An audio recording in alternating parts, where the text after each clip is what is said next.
Hey everybody, thought I'd show you a little bit about what happened to us last night. I came downstairs this morning and this water pitcher here was being filled up by the faucet.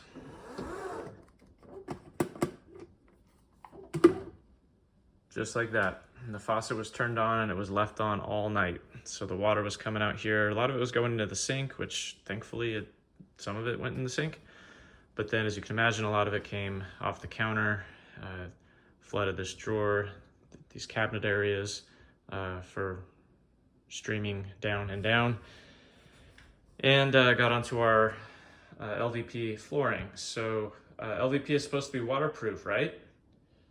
Well, I think it is, as long as your water is on the surface.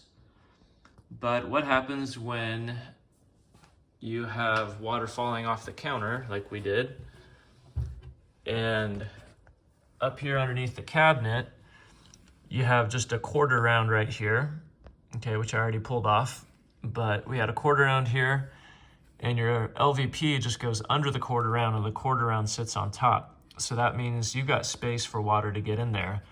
And sure enough, that's exactly what happened last night. So a ton of water seeped under the LVP flooring, and now we've got water under the floor. This is vinyl, sheet vinyl. We had laid our planks just on top of sheet vinyl. Let me get the right angle of the light here. There it is, so you can see the water. Okay, this is all water that I only saw once I pulled up the vinyl planks.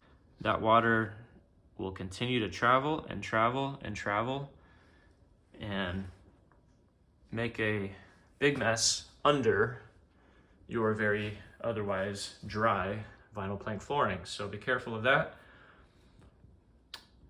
And I hope this doesn't happen to you.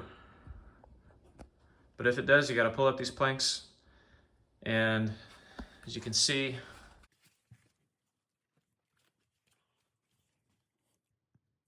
a little pressure on this one as I pull up this one. Separates them pretty easily.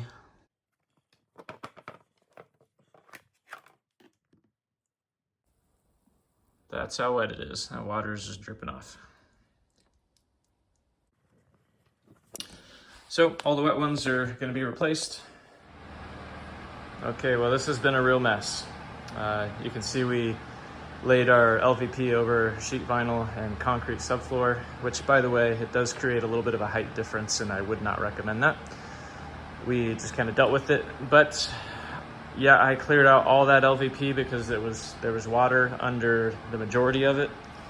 The water went from the sink over there, under the LVP boards, all the way to here. And under this board, I peeked under, and you can see the end of the water trail. That's it, that's the end of the water line. Thank goodness. I'm gonna put a fan under it and just blow it dry.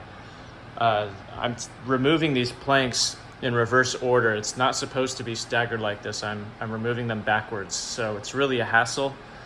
And if I were going to remove one more plank, well, if I remove that one, then I have to remove that one first, etc., etc.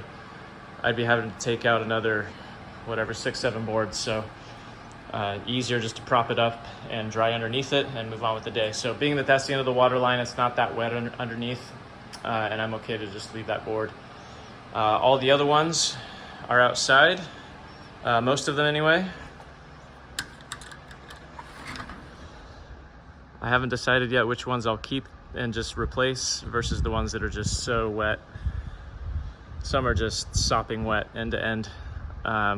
Those ones I'll probably scrap, but I just have to see how many spare planks I have up in the attic. I don't think I have this many, so I'm gonna have to make do with some, the driest ones, and the wettest ones maybe I'll replace, but this has been not fun. So never leave your water on in the pitcher like that on the counter. I hope you're having a better day than me. All right, everyone have a good day, and good luck. I'll see ya.